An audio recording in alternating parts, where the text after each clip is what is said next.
எனக்கும் சீமானுக்கும் ரகசியமா திருமணம் நடந்தது. நிறைய தடவை உடலுறவு கொண்டு நிறைய தடவை என்னை பாலியல் ரீதியா இந்த மதுரையில இவர் துன்பப்படுத்திட்டு இருக்காரு. எப்படியாவது எனக்கும் அவருக்கும் திருமணம் நடத்தி வச்சிருந்தாய் அப்படின்னு நான் ரொம்ப வேண்டியிருக்கேன், பிரார்த்தனை பண்ணிருக்கேன். அஸ்ஸலாமு அலைக்கும் வரமத்துல்லாஹி வரகாத்து.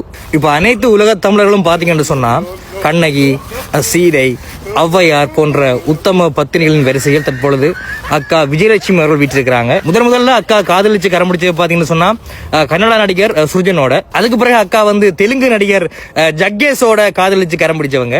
அதுக்கு பிறகு தமிழ் குடியில தமிழ் சமுதாயத்தில இருந்து நாடார் ஹரிநாடார காதலிச்சவங்க.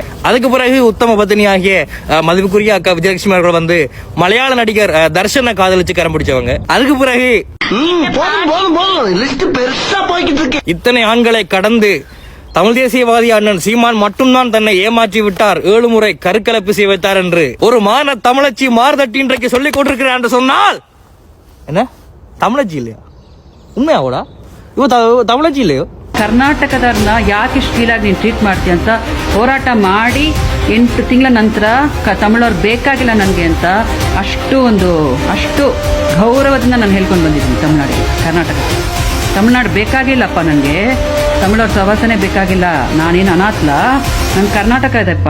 அதாவது தெலுங்கன் பெரியாரை தமிழ் தேசியவாதிகள் நாங்கள் கடுமையாக சாடியவுடன் திமுக உள்ள முழுக்காரு தெலுங்கனுங்க, விஜயலட்சுமி யாரு பச்சை தெலுங்கச்சி.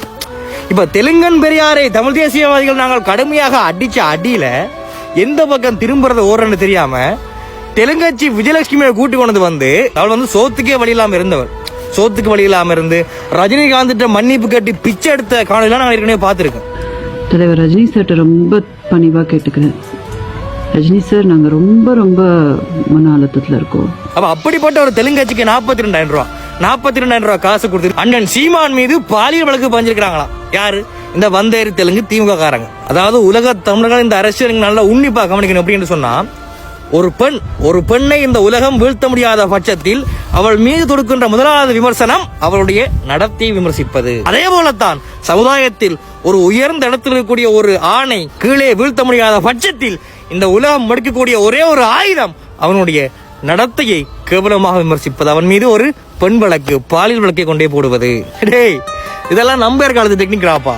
இதெல்லாம் எம்ஜிஆர் எப்போ அப்படி போயிட்டாரா? நீங்க காமெடி பண்ணிட்டு இந்த காலத்திலையும் இந்த துருப்பிடிச்ச பழைய காலத்து டெக்னிக்கு நியூஸ் 18 தமிழ்நாடுடைய சிஇஓ ஆகிய ஷியாம்குமாருக்கு 3 கோடி, புதிய தலைவருடைய சிஇஓ ஆகிய NC ராஜாமணிக்கு 2 கோடி, நியூஸ் 7 தொலைக்காட்சியினுடைய M விவேகானந்தனுக்கு 3.5 கோடி. இந்த 3 மாமா பசங்களுக்கும் என்ன வேலைன்னு சொன்னா திமுக ஆட்சியில் இருக்கும் போது அவைகள்ட்ட காசை வண்டி போட்டு எந்த விஷயங்களை திமுக சொல்றனோ அதை மட்டும் தான் போட்டு காட்டுறது. இந்த அமீர்னு ஒருத்தன் தெரிகிறான் தமிழ்நாட்டுல, ஏதோ பருத்தி வீரன் ஒரு படம் எடுத்தானா, கருணாநிதின்ற பிரபல சொம்பு திமுக அடிவேரடி. இந்த ஜாபர் சதிக் கடத்தின அந்த போதைப் பொருள் பணம் அதுல இருந்து வந்த பணம் யாருடைய வங்கி கணக்கு போயிருக்குன்னு பாருங்கன்னு சொன்னா அமீருடைய வங்கி கணக்குக்கு நேரடியாக போயிருக்கு. இப்ப இந்த செய்தி திமுக இந்த போதைப் பொருள் கடத்தல், கலாச்சாரத்தில் இவ்வளவு பேர் இறந்தது, இதெல்லாம் இந்த மீடியாக்கள் காட்டாது. இப்ப இந்த செய்தியை மறக்கணும்னு சொன்னா என்னத்தை கொண்டு வரணும்? இதை விட ஒரு பெரிய செய்தியை மக்கள் மத்தியில பரபரப்பா கொண்டு போய் சேர்க்கணும். அதுக்கு திமுகவால தீட்டப்பட்ட ஒரு நாடகம் தான் இந்த சீமான வீட்டுல இருந்த அந்த காவலரை கைதான். இந்த திமுக இருந்து காசுகளை வண்டி போட்டது நாடகத்தை போட்டது இந்த எச்ச காவல்துறையும் இந்த எச்ச திராவிடிய மீடியாவும். இதெல்லாம் ஒரு பொழப்பு. இதே கூட நியூஸ்ல போடுங்கடா, காரி துப்பி ஈழத்தமிழன். இந்த சம்பவத்துக்கு யாரு சீமான வீட்டுக்கு அந்த கதவை திறந்து அந்த காவலாளி அரெஸ்ட் பண்ணாரு பாத்தீங்கன்னு சொன்னா இலாங்கரையை சேர்ந்த பிரவீன் ராஜேஷா. சரி, இது யாராண்டு தேடி பார்த்தா இந்த ராஜீவ்காந்தி மேலமைச்ச சம்பவம் இருக்குல்ல, அந்த சம்பவத்தோட சேர்ந்து 14 பேர் மண்டையை போட்டிருக்காங்க. அந்த 14 பேர்ல ஒருவர் தான் ராஜகுரு. அந்த ராஜகுரோட நேரடி மகன் தான் இந்த ராஜேஷ். இந்த நெருப்புலையும் பகையிலையும் அன்றைக்கு மிச்சம் கூடான்னு சொல்லுவாங்க. அன்றைக்கு நாம விட்ட மிச்சம் இன்றைக்கு சொச்சமா முளைச்சு வந்து நிக்குது. அவனோட 10 வயசுல துரும்புன்னு தூக்கி போட்டோம், இப்ப இரும்பா வந்திருக்கான். இது பெரிய திறமைன்னு இல்லடாப்பா. இந்த பொம்பளை பறிச்சு தூக்கி கொண்டு போடுறது, அந்த வீடியோ இருக்கு, இந்த வீடியோ இருக்கு. நான் ஒன்று சொல்லட்டா, இந்த தமிழ் தேசியவாதிகள் நாங்கள் ஆகச்சிறந்த மானம் உள்ள பயிர்களும் நாங்க தான், மானங்கட்ட கீழ்த்தரமான கேவலமானவங்களும் நாங்க தான்டா. அடிச்சு சொல்றேன், நான் பந்தயம் பிடிக்கிறேன். இந்த சமுதாயத்துக்கு பயப்படுறது, இத வெக்கம், மானம், சூடு, சுரணை, இது எல்லாத்தையும் இந்த கோயிலுக்குள்ள போறதுக்கு முன்னுக்கு வாசல்ல செருப்பை கழட்டி வச்சுட்டு போற மாதிரி வெக்கம், மானம், சூடு, சுரணை இது எல்லாத்தையும் இந்த சமூக விரத்துல உள்ள வாரத்துக்கு முன்னுக்கு இந்த தமிழ் தேசியம் என்ற கடலுக்குள்ள கால் பதிக்கிறதுக்கு முன்னுக்கு வாசல்லையே செருப்பா கழட்டி வச்சுட்டு வந்த பயிரிடா நாங்க. இந்த ரோசம் என்ற நரம்பு எங்களுக்கு இல்லடாப்பா, அதெல்லாம் எப்போ கட் பண்ணி தூக்கி போட்டாச்சு. இதே உங்களோட திமுக ஸ்டாலின் மிசா காலத்துல கைது செய்யப்பட்டார். அப்போது இதே திமுக தொண்டர் ஒருவர் ஸ்டாலினை காப்பாற்ற தன்னுடைய உயிர் துறந்தாரே, அந்த அதிகாரியுடைய குடும்ப பெண் ஒருவர் ஸ்டாலினால் பாதிக்கப்பட்டது மட்டும்தான்டா காரணம். அன்றைய தமிழக அரசு ஸ்டாலினால் பாதிக்கப்பட்ட அந்த பெண்ணுடைய குடும்பத்திலிருந்து ஒரு அதிகாரியை எப்படி ஸ்டாலினுக்கு எதிராக பயன்படுத்தியதோ அதே போலத்தான் ராஜீவ்காந்தி கொலையுடன் சம்பந்தப்பட்ட ஒருவரை இன்றைக்கு சீமானனை பழிவாங்க இதே தமிழக அரசு பயன்படுத்திக் கொண்டிருக்கின்றது. அடே ஒன்று சொல்லட்டா, நீங்கள் இப்படியே ஆண்டு கொண்டே இருந்துடலாம் மட்டும் கனவுல கூட யோசிக்காதீங்கடா. காலங்கள் மாறும், காட்சிகள் மாறும், கோலங்கள் மாறும், ஆட்சிகள் மாறும். வலியோர் சிலர் எளியோர் தம்மை வலையே புரிக்குவதா? மகாராசர்கள் உலகாளுதல் நிலையாம் நினைவா? உலகாள உணர்ந்து தாய்மிக உயிர் வாதை அடைகிறாள். இனி உதவாதினி ஒரு தாமதம் உடனே ஒளி தமிழா.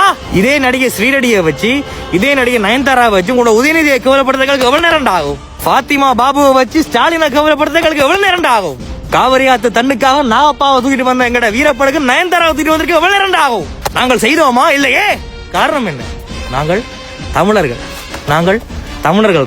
வந்தேறி தெலுங்கு நீங்க என்னவும் செய்யுங்க, எவன்டே போங்க, எங்கேயும் போங்க. தமிழ் தேசியவாதிகள் அந்த வீடியோ இந்த வீடியோ ஒன்று சொல்லட்டா, நீ தலகுலாண்டு தண்ணி குடிச்சா கூட மயிரை கூட நீ புடுங்க முடியாது. அண்ணன் சீமானையும் அவர் பின்னால் உள்ள தம்பிகள் எங்களையும் தமிழ் தேசியவாதிகளையும் வீழ்த்த முடியாத இதே திராவிடம் கேவலம் கேவலம் ஒரு தெலுங்கு நடிகை காலில் போய் விழுந்திருக்கே, வெக்கமா இல்ல? எங்களுக்கும் காலம் வரும், காலம் வந்தால் வாழ்வு வரும், வாழ்வு வந்தால் ஒவ்வொருத்தனையா வஞ்சகம் வச்சு வச்சு செய்ய முடியா, தேடி தேடி பழிர்த்துட்டு போக முடியா. மக்கள் ஒன்றும் முட்டாள்கள் அல்ல, இப்போ உள்ளவெல்லாம் படிச்ச வேண்டாம், உலகத்தையே உள்ளங்களை சுருக்கி பார்த்து கொண்டிருக்கிறான். ஆகவே தமிழ் தேசியம் வெல்வது உறுதி, திராவிடம் வீழ்வது உறுதி. இதை எந்த கொம்மனாலும் தடுக்க முடியாது. நன்றி, வணக்கம். ஆமாம், அது பேசிதான் இருக்கிறாங்க கொக்கி. நம்ம ஒரு நாள் சந்திச்சு பேசலாம், வலையொலியில் ஜூமில் பேசலாம், அல்லது கூட்டமைப்பில் பேசி கூட உற்சாகப்படுத்தி விடலாம். நல்லா செய்யட்டும்.